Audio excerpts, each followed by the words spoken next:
Hello বন্ধুরা, welcome to my channel. আমি রনিতা। বন্ধুরা, আমি আজকে তোমাদের সঙ্গে শেয়ার করব শ্রীমদ্ ভাগবত গীতা থেকে। এখানে ভগবান শ্রীকৃষ্ণকে অর্জুন প্রশ্ন করছে যে কী রূপে বিষয় ভোগ করিতে হয় নির্লিপ্ত সংসারে, ইন্দ্রিয়গণকে বিষয় হইতে নিবৃত্ত করিবে, বিষয় চিন্তা ও মনে স্থান দেবে না, তবে কি সকলকেই সংসার ত্যাগ করিয়া সন্ন্যাসী হইতে হইবে? বিষয় ভোগ কি একেবারে নিষিদ্ধ? এই প্রশ্নের উত্তরে ভগবান কি বলছেন চলুন শুনে নিই।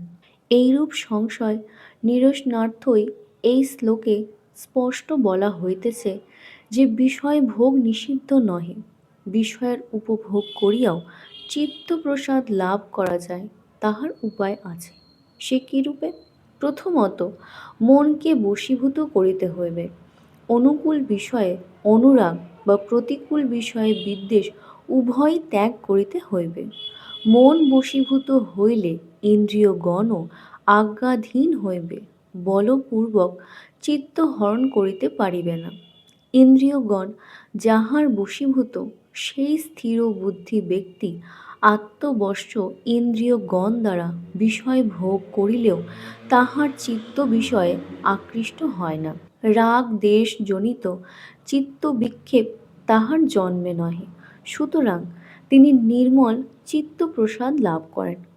পূর্ব শ্লোকের ব্যাখ্যায় উল্লেখিত নলিনী বাবু যদি বেদখলি জমির প্রতি অনুরাগ ও কার দিগের প্রতি বিদ্বেষ এই উভয় ত্যাগ করিয়া তাহার যেটুকু ছিল তাহারই অনাসক্ত চিত্তে ভোগ করিতে থাকিতেন, তবে তাহার আধ্যাত্মিক উন্নতির বিঘ্ন হইত না।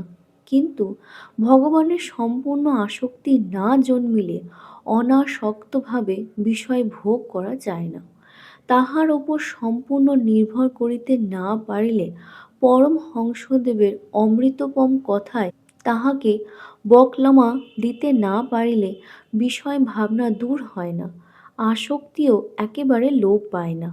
আমরা অনেক সময় মনে করি অনাসক্ত চিত্তে বাধ্য হইয়াই বিষয়ের মধ্যে আছি, অনিচ্ছায় ইচ্ছা হইতেছে, কিন্তু ইহা আত্মা প্রতারণা মাত্র।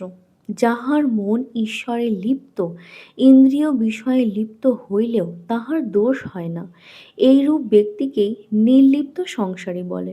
তুমি সংসারে থাকো, তাহাতে দোষ নাই, সংসার তোমাতে না থাকিলেই হয়। জলের ওপর নৌকা থাকিতে পারে, কিন্তু নৌকায় জল উঠিলেই ডুবে যায়। ভগবান শ্রী রামকৃষ্ণের উপদেশ।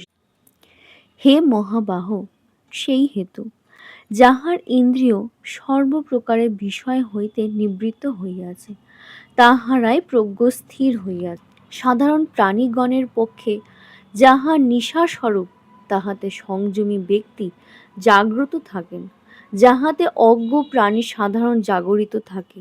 আত্মদর্শী মুনিদিগের তাহা রাত্রিস্বরূপ। অজ্ঞ জনসাধারণ আত্মনিষ্ঠায় নিদ্রিত, বিষয়ে জাগ্রত। সংযমী যোগী পুরুষ আত্মনিষ্ঠায় জাগ্রত, বিষয়ে নিদ্রিত, অর্থাৎ অজ্ঞ ব্যক্তিগণ বিষয় চিন্তায় নিরত, আত্মচিন্তায় বিরত। সংযমী বিষয়ে বিরত, আত্মচিন্তায় নিরত। যেমন নদ নদীর জলে পরিপূরিত প্রশান্ত সমুদ্রে অপার জলরাশি আসিয়া প্রবেশ করিয়া বিলীন হইয়া যায়, সেইরূপ যে মহাত্মাতে বিষয় সকল প্রবেশ করিয়াও কোনো রূপ চিত্ত বিক্ষেপ উৎপন্ন করে না, তিনি শান্তি লাভ করেন। যিনি ভোগ কামনা করেন তিনি শান্তি পান না। সমুদ্র নদ নদীর অন্বেষণ করে না, তবু সর্বদাই পরিপূর্ণ।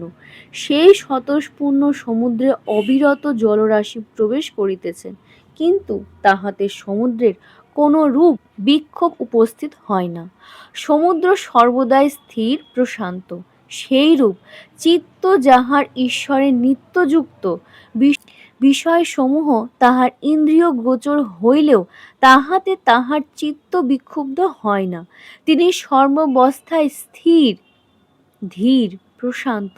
সুতরাং তিনি বিষয় ভোগ করিয়াও সর্ব দুঃখ নিবৃত্ত রূপ পরম শান্তি লাভ করেন। কিন্তু যে সর্বদা ভোগের কামনায় আকুল সে শান্তি পায় না।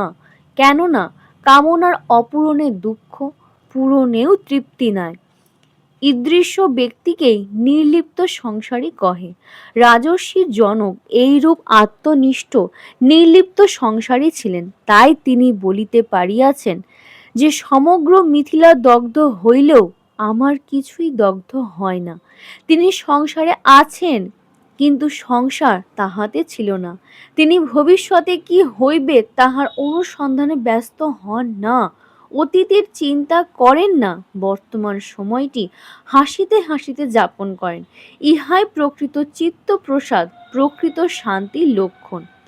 যে ব্যক্তি সমস্ত কামনা ত্যাগ করিয়া নিস্পৃহ হইয়া বিচরণ করেন, যিনি মমতা শূন্য ও অহংকার শূন্য, তিনি শান্তি প্রাপ্ত হন। দেহ জীবনাধি প্রাপ্ত অপ্রাপ্ত সর্ব বিষয়ে স্পৃহা শূন্য, মমতা শূন্য। দেহ জীবন ধনাদি প্রাপ্ত অপ্রাপ্ত সর্ব বিষয়ে স্পৃহা শূন্য। 2. নির্মম, মমতা শূন্য। আমার দেহ, আমার গৃহ, আমার ধনজন ইত্যাদি আমার বুদ্ধি মমতা। যাহার এই ভ্রম দূর হইয়াছে তিনিই নির্মম। 3. নিরঙ্কার, আমি ধনী, আমি জ্ঞানী, আমি কর্তা, আমি দাতা ইত্যাদি আমি বুদ্ধি অহংকার। যাহার এই আমি জ্ঞান নাই তিনি নিরঙ্কার। 4. চরতি, বিচরণ করেন।